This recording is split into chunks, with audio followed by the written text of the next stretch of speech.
Hello again, and this will be the end of Module 2 and actually the start of Module 3 because what we're trying to accomplish here is think about this as linking our fantastic 15 transactions into a transaction template because that template is going to tell us how these transactions affect our different financial statements.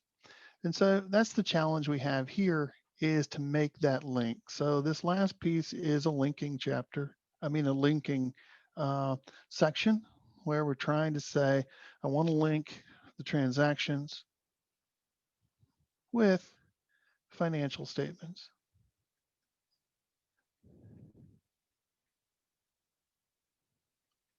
Okay, so that's where we're headed.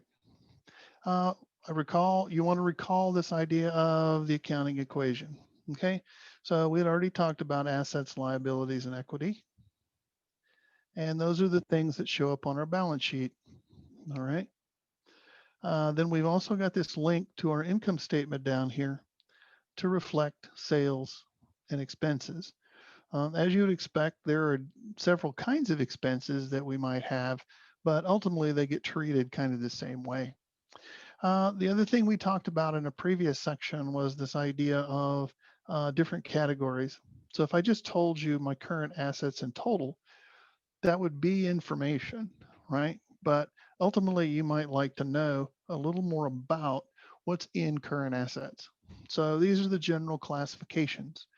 So at the end of the day, what we're trying to do is take the foundational 15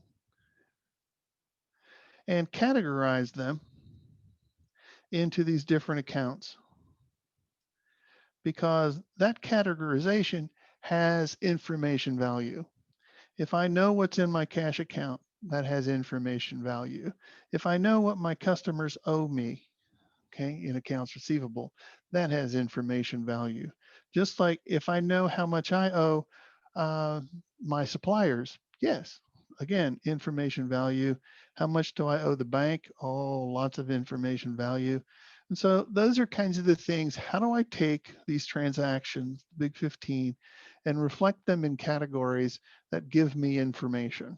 And so here we go. We're going to go over here and look at what I call the secret decoder ring, or this is our transaction template.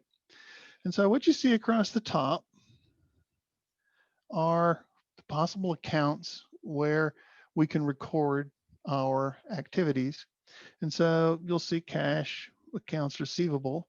And so if we go back up a slide, you'll see cash and accounts receivable. What I've tried to do is link these things, okay, to that particular slide. Okay. One thing that's a little bit different is I do have the expenses broken up into three pieces.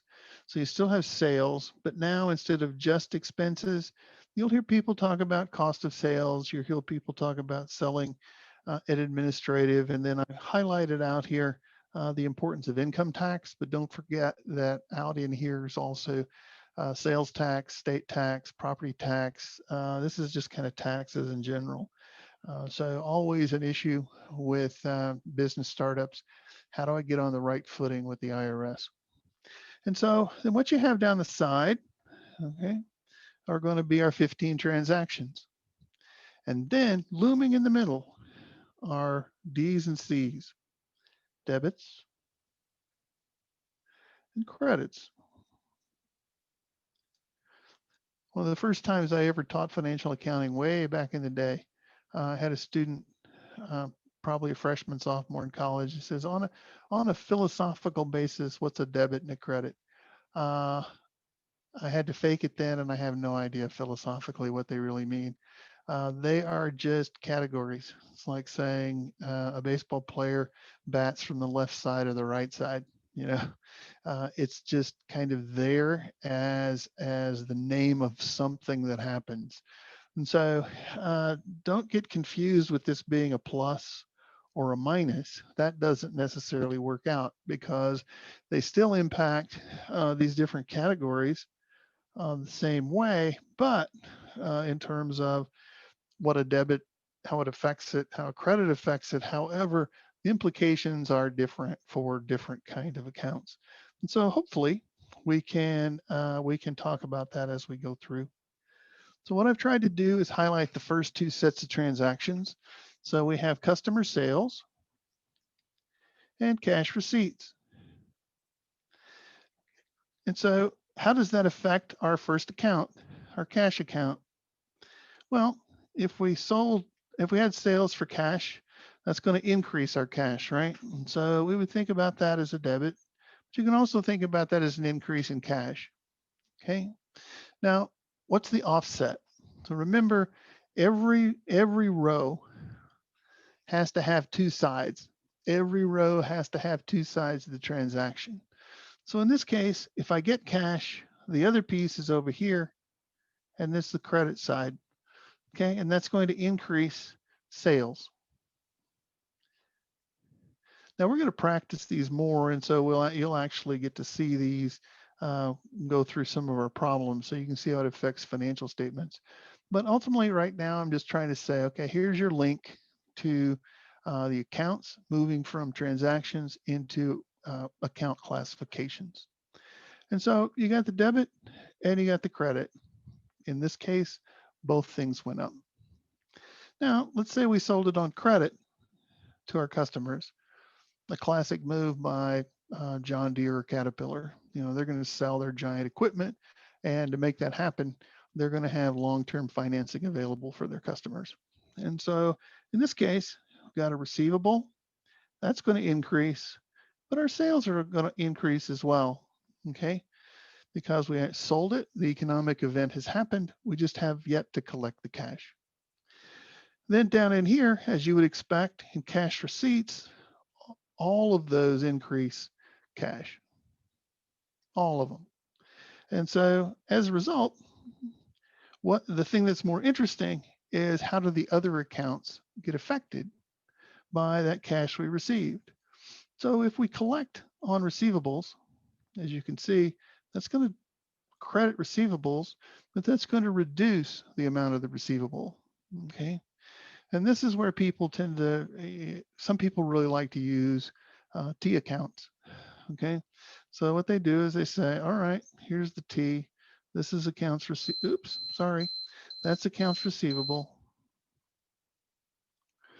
On this side, on the debit side, we had a sale. On this side, we had the collection. And what's left over is the balance. And that balance typically would be on the debit side, okay? Because again, it will reflect an asset. How much do they owe me? And then we'll take a look at these other ones. You'll see these in more detail when we work problems. But if we sell investments, okay, investments will go down. If we sell fixed assets, then we've got over here, we've got our fixed assets going down. And we can also sell intangible assets as well. Then if we borrow stuff, we get cash or stock sales. Again, in this case, the credit increases those values. So one of the things you want to pay attention to is this is the asset side. I used to be able to spell, but I can't anymore. This is the asset side. This is the liability side. Okay. And you're going to get stockholders' equity or just equity a little further down the line. And so that's the way this one sets up.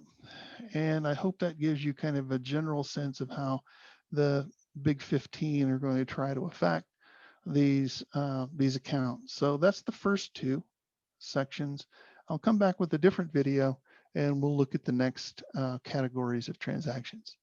So with that, I want to sign off one more time and I'll get back to you shortly. So thanks for playing. Talk to you soon. Bye.